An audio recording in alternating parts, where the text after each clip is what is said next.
Welcome to ReVlog, where today Megan has all kinds of medical wisdom, which take it with a grain of salt, don't. we're grateful for. And Aaron's wondering why we're not including the "don't get drunk on wine." No, that's verse. not it. That's what Yeah. you said. The next one. No, this week we're in Ephesians 5, but a very narrow section, Ephesians 5, 15 through 17. But we did kind of leave off some amazing verses here, didn't we? That's right. Not necessarily the "don't get drunk" part. I mean, that's in there, but the Psalms, hymns, spiritual songs. Trust me, worship. We're gonna include You're gonna those. get there. Yeah. You're gonna get there on Sunday. So we're not e- gonna get that close and not bring it. So even if I don't read it, you're gonna read Yeah, it. Is something that- like that. But with all this, we're talking about stewardship, and we want to be good stewards of that which God has given us. We're going to be talking about money throughout this series, but we know it's more than money. That it's all that the Lord has given us. We want to make the most of it for the sake of His kingdom. And so, let me start with Megan. So, help us jump into these three verses. I mean, what stuck out to you as you were working on this? Well, like you said, we're talking about stewardship, and people automatically jump to money when they hear that word, understandably. But the point, hopefully, like we talked about last week, is that we're stewarding everything that God has given us, our entire life, including money. But we do that better when we're thinking about stewardship when it comes to every area of our life. Amen. And so time is what we're focusing on this week. And honestly, for me, I think that's where I felt the most conviction or the most have the most room to grow when it comes to stewarding my time well. Well, I don't know. Do we give much thought to tithing my time? Right? Yeah. So what Yeah. is the time? What I will be know. included in that time? Yeah. And that's we tend to steward our time poorly in a lot of different ways. Sometimes that's slothfulness, right? Sometimes that's just my time is my own and I'm not going to use it as the Lord calls. Or on the opposite end, we fill our time to the brim to the point of diminishing returns with good things, and we just fill our time. Yeah. I'm going to be Brian Richardson here for a moment. Eugene Peterson says in the Contemplative Pastor that one of the great, really, temptations and sins for pastors is to completely fill up their schedule so that they can pridefully say, "I'm busy," Right. or "I'm too busy." Yeah. Well, go ahead. Yeah. I was going to say, and he said, and I don't know if I would go this far, but he says in the Contemplative Pastor, if your pastor says, "I'm too busy," you should hear that like, "I'm having an affair."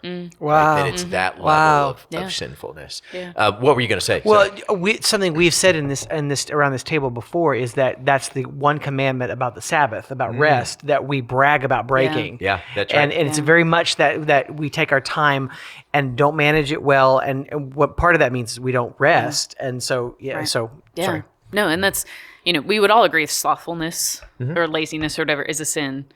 And equally so is over busyness or misuse of time in either direction. Yeah. And I'm guilty of both. Yeah, right, and I think probably a lot of us are, and so this, hopefully, as we're studying this text, we're saying, maybe doing an audit of our time to say, okay, am I just filling my life? Right. Or am I using discernment and using wisdom, as Paul is asking us to spend our days wisely and as the Lord is calling? Yeah, and we're talking about money. I hear, Dave Ramsey screaming, "You should have a budget," and I think people get that on some level with time. Yeah. But I don't think we think often about budgeting. They get that with money. I don't think we think often about budgeting our time Right. and how do we intentionally budget our time. I think so many of us feel overwhelmed, overworked, and we never feel like we even have an opportunity to rethink budgeting time. But I think that's part of where this is leading us. That's wise and necessary. Yeah. And the budget is a good analogy because you're budgeting, you're including savings in that too, right? And so we're budgeting for rest in our Right, time, exactly, and a balanced Well, and you sense don't of feel time. as guilty resting when you know you've got the other things covered in the appropriate time. Yeah. And we have finite resources. Yeah. Time is finite. That's right. And that the time allotted to us on this earth is finite. And so we have so much to give and so much to reserve and so much to allot to family, to work, to all the things that he's called us to steward. Yeah. So Aaron, what was your initial reaction here? I mean, just this little bit here. Do you get a little bit of Solomon here? I mean, wise and foolish. Yeah. How often does Solomon say that in Proverbs? Just that we are to be wise with whatever it is, or don't be foolish. Stay away from this. And in this on the beginning of this stewardship series, as Megan said, that we've got to be wise with what's before us. And so often we don't plan, and therefore we're reacting to whatever comes. That's right. All we're doing is just trying to deal in the moment with whatever comes. That'll wear you out. Right. Yeah. And then you feel exhausted, but it's because you didn't steward, you didn't manage, you were not wise with what beforehand, because you have the same number of hours that I do. And we start the week with the exact same amount of hours, and there are just some things that I can count. I can count on 11 o'clock on Monday morning that we're going to be here. And so I've got a plan to get here on time, to have read beforehand, to have and prepared and thought and prayed through, and all these things. There are some things that are just going to be, I've got to get the girls up, I've got to get them to school, homework, dinner, all these things. And then there's a lot of moments in between. What am I doing with those? And if we don't think about them, we're probably going to waste them. Yeah. We're probably going to make poor choices. Yeah. No, that's well said. Exactly right. Megan, what question do you have from or of the text? Yeah, I think I tend to kind of hoard my time. I'm not a hoarder of things, but of time. I tend to worry I'm not going to get enough time to myself or enough rest. And so I unwisely hoard it for me. And that's an act of not trusting the Lord with my time, right? And so I think for me, the question is, how can I better trust the Lord with my time, knowing that he'll give me the rest that I need. He'll give me the time I need to finish whatever it is that I need to finish. But it's when I grab hold of that and try to manipulate the time for myself that things go poorly. Yeah. And so how can I better trust the Lord with my time? Yeah. I know I've spent a lot of time thinking similarly.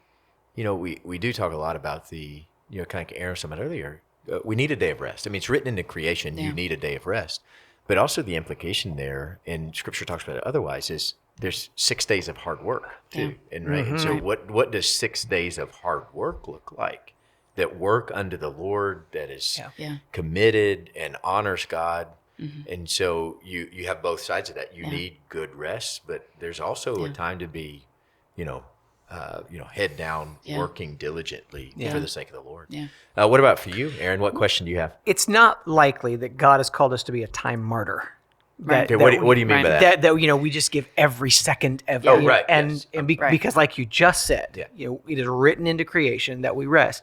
And so knowing that and knowing this week before me, can I discern the call of God on my life to be a father, a husband, a pastor, a friend? I mean, we're talking about deepening relationships. I mean, this needs to go further than just these 7 weeks. And like, how then am I going to look at my week and lay that call to be all those things on top of those, knowing that God has called me uniquely to be all these things. Right. And so there's going to be time. It may be 20 minutes. It may be 2 hours. It may be not this week. Right. But to be able to say, okay, God, knowing who you've called me to be, and I guess that's part of it. Am I releasing all these decisions to the Lord to say, show me where I need to give my time to these certain things so that I can fully serve you and be who you've called me to be this week? Yeah. Amen. Yeah, exactly right. And we'd love to hear your thoughts on the stewardship of time as well, if you'd comment below.